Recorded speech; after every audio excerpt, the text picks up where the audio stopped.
नमस्कार सुगरण फॅमिली. तुमच्याही घरात जास्त पिकलेली केळी आहेत आणि ती संपवायची कशी असा प्रश्न पडलाय? तर आज आपण याच केळीपासून बनवणार आहोत पारंपरिक मऊ टम्म फुगणारी मँगलोरियन बनाना बन्स. अगदी जाळीदार, मऊ लुसलुशीत, अजिबात तेलकट नसणारी आणि याच्यासोबत खाण्यासाठी ओल्या खोबऱ्याची चवदार चटणी सुद्धा. त्यामुळे व्हिडिओ शेवटपर्यंत नक्की पहा. इथे मी मध्यम आकाराच्या 2 पिकलेली केळी घेतलेली आहेत. स्मॅश करून घेते. तुम्हाला तुमच्याकडे जास्त केळी असतील तर तुम्ही ह्याचे डबल प्रमाण करून घेऊ शकताय. तसंच इथे 2 टेबलस्पून साखर घालून घेते. 1 केळी तर 1 टेबलस्पून साखर या प्रमाणात मी इथे घेतलेलं आहे.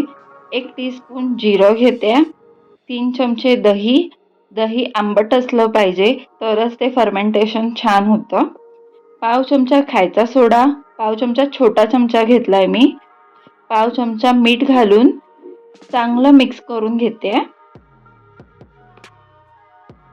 पूर्णपणे एकजीव करून घ्यायचं आहे आपल्याला हे सगळं.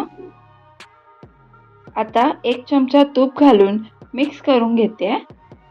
आता ह्या मिश्रणात मावेल इतकं थोडं थोडं करून मैदा घालून मिक्स करून पीठ मळून घ्यायचे आहे.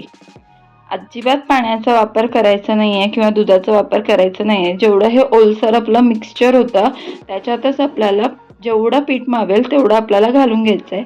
मी छोट्या आकाराची वाटी घेतली आहे. त्या वाट्याने साधारण 3.5 वाटी मला मैदा लागला आहे. तुम्ही ह्याच्या बदली पिठाचाही वापर करू शकतात, गव्हाच्या पिठाचा, पण ऑथेंटिकली मैदाच यूज केला जातो, त्यामुळे मी इथे मैदा यूज करत आहे. चपातीच्या पिठापेक्षाही लवचिक असे पीठ मळून घ्यायचे आहे. अजिबात चिकटता कामा नाही हाताला, त्यानुसार आपल्याला हे पीठ मळायचं आहे.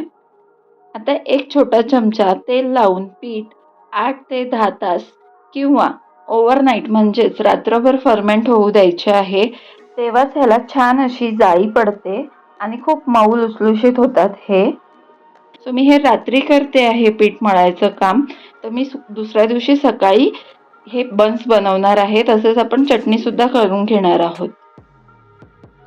तर दुसऱ्या दिवशी मी आधी चटणी बनवून घेते. त्यासाठी ओलं खोबरं 1 वाटी, 5 ते 6 हिरव्या मिरच्या, 1 इंच आलं, पाव वाटी फुटाणा डाळ, थोडीशी कोथिंबीर, 1 लिंबाचा रस, चवीनुसार मीठ आणि थोडं पाणी घालून बारीक असं फाईन पेस्ट करून घेते. आता चटणीला फोडणी देऊन घेते. त्यासाठी 1 टेबलस्पून खोबरेल तेल घेते. 1 टीस्पून मोहरी घालूया. मोहरी तडतडली की गॅस बंद करून हिंग घालून बारीक वाटलेली चटणी त्यात घालून थोडं थोडं पाणी घालून जाडसर कन्सिस्टन्सी प्रमाणे मिक्स करून साईडला ठेवून घेऊया. बघा गॅस बंदच आहे.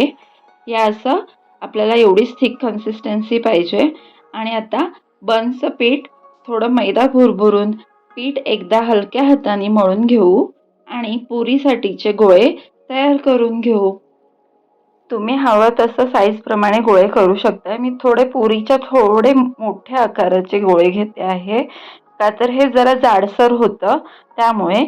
हे असे मग थोडा थोडा मैदा लावून थोडे जाडसर अशी पुरी लाटून घेऊ. तसेच साईडला तेल तापत ठेवू. तेल तापलं की मध्यम आचेवर आपण हे बन्स तळून घेऊ.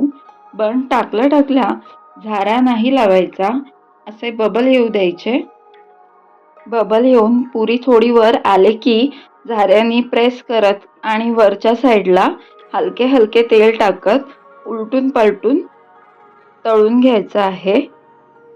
मीडियम फ्लेमवरच तळायचं आहे. त्यामुळे काय होतं, बन्स आतपर्यंत छान तळले जातात आणि आतून जाळीदार आणि मऊ टेक्स्चर येतं. अगदी तोंडात विरघळतील असे होतात. हे पहा, हे असं मी आलटून पलटून छान असं तळून घेत आहे. सोनेरी तांबूस रंग येईस्तोवर आपल्याला ह्याला छान असं तळून घ्यायचं आहे. छान निथळून काढायचं आहे.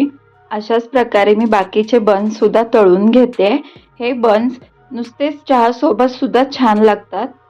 तर नक्की करून पहा.